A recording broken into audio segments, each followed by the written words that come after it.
Айтсаңыздар, мына автоматташтырылған пункттарды качан курдуңуздар эле? 8 пункттарды 8 пункттарды бул 2015 жылы Дүйнөлүк банктын эсебинен гранттык түрдө каржыланып, 2015 жылдан башталып, бүгүнкү күнгө чейин азыр 8 динамикалык пункт курулуп бүттү. Жалпы коопсуз болуш үчүн канча пункт керек Кыргызстанда? Жалпы азыркы учурда андай эсептер жүрүп жатат. Мен азыр так маалымат айта албайм го, бирок азыркы учурда бизде Кыргызстан боюнча 18 весогабаритный контроль бар, 27 пункттун ичинен. Сиз кимсиз өзү? Жетекчиликтин орун басары автотранспорт агенттигинин. Агенттиктин орун басары министрлик жооп бергилечи, силер билбейсиңер, силерде саясат жокпу?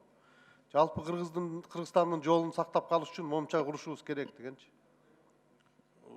Биринчи иретте, Алазимович, биринчи иретте вот магистральный транзитный жолдорду биринчи иретте ошолорго биз көзөмөл пункттарды коюп атабыз. Биринчи иретте. Мен түшүнүп атам аны, канча керек Кыргызстан боюнча айткылачы, канчаны куруш керек? Азыр ошо Алазимович жана межведомственный группабыз иштелип чыгып атат, ошондо концепциясын жазылгандан ошондо так маалымат бербесек, азыр бизде андай так маалымат жок да. Алазимович, мен кичине кошумча. Эми ушул бул транспорт министрлиги силерде муну сонун билишиңер керек да, айтышыңар керек, мындай сактап калышыбыз керек деп, анан кылган мамилеңер жолго ушул да. Ошондуктан биздин жолдорубуз ушундай акыбалда, транспорт министрлиги. Алазимович, мен кошумча алып кетейинчи. 8 пункт бул эң чоң маанилүү жерлерде коюлду азыркы учурда. Бирок дагы 11 пунктка коюлуш керек. Ошондо баары барып 18-19 пункт бар да өзүмдө эң маанилүүлөр. Ошо 19 пунктка коюлуш керек өзү негизи. Марлен Абдрахмановичке рахмат деп айткыла анда, транспорт министрлиги баарыңар биригипчи жооп берип атат. Айткылачы, мына бир пунктту куруу үчүн канча сом керек дедиңер? Толук бүгүнкү талапка жооп берген. 474 миң еврого айланды азыркы учурда биздин бир пунктубуз. Сом менен канча? Сом менен кечиресиз азыр бир мүнөт.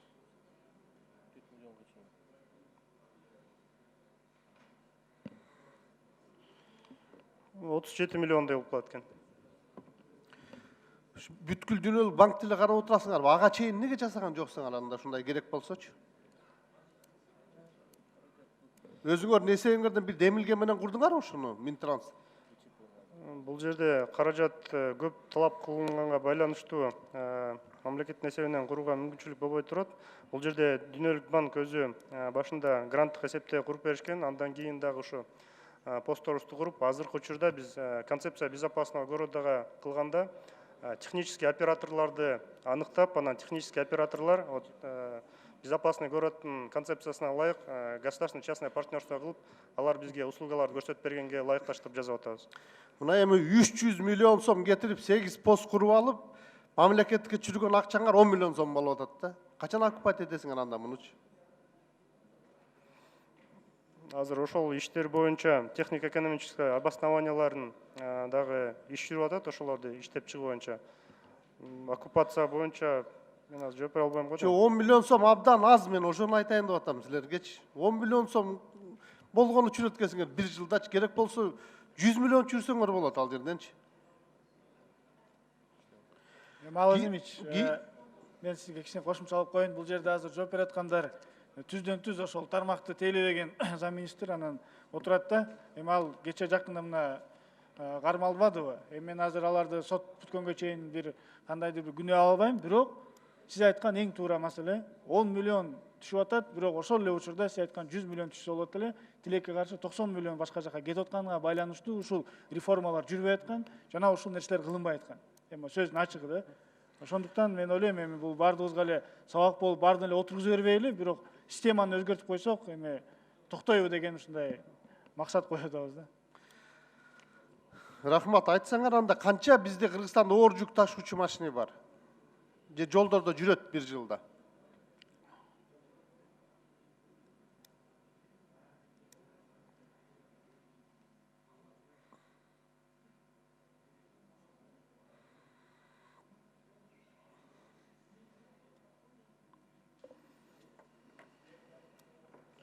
оор жүк ташуучу машиналар статистикага ылайык грузовые машины 143.434, специальные машины 12.304, автобустар, жүк ташуучу машиналар бар экен.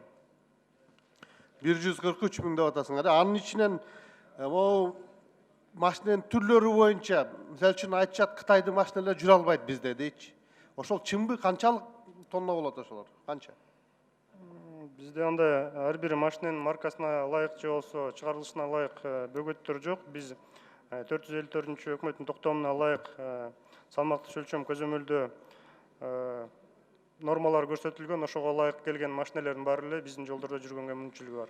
Менен транспорттук бес мына хоболорду жүрсө болбойт деп атат биздин жолдордочу. Ошондой машинеси бар канча киши бар биздечи? Барбы ошо түрлөр боюнча?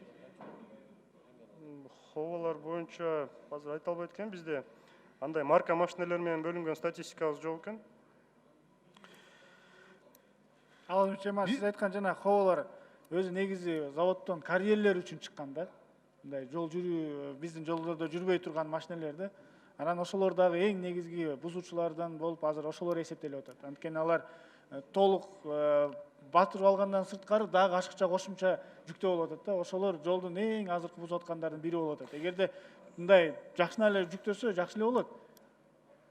Өздөрү да оор да, мен ошону сурасам булар айтпай эчтекенчи.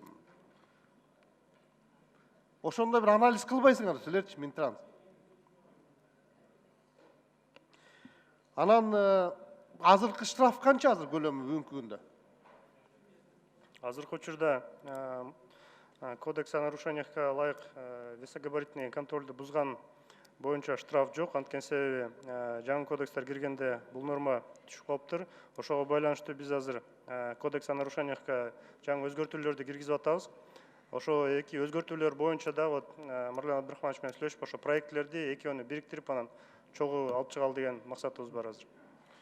Аябай сонун жооп бердиңер, түшүп калыптыр депчи. Жолдо түшүп калыптырбы, баратып бир жерде? Жок, биз өзүбүз сунуштарыбызды бергенбиз, бирок анткени кирбей калган, бирок ага андан тышкары азыркы учурда возмещение ущерба вреда причиненного автомобилем дорогам деген бар да.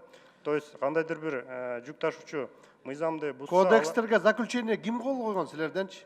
Долбоорго. Биле албайт экенмин, аны айта албайм го. Ошону анда сотко бериш керек, андачы камаш керек ошону. Бизде азыр ошо возмещение ущерба вреда менен ар бир километрине 40 сомдон деп туруп возмещениени төлөшөт азыркы учурда. Мындай айткым келет, азыр 11,5 тонна деп атпайсыңар, ал Казакстандын стандартный бетонный жолдоруна 11,5 тонна болуп. Туура бетонный жолдорго ошо 11,5. 10 секунд. А бизде силер кайсы бетонный жолго уруксат берип атасыңар? Бетонный жолубуз жок да 11,5 тонна депчи. Анан могу мыйзамды да бир токтом менен карап көрсө болот эле. Негизинен мыйзам абдан керек, мана Абдрахманович. Рахмат, ушундагы колдошубуз керек.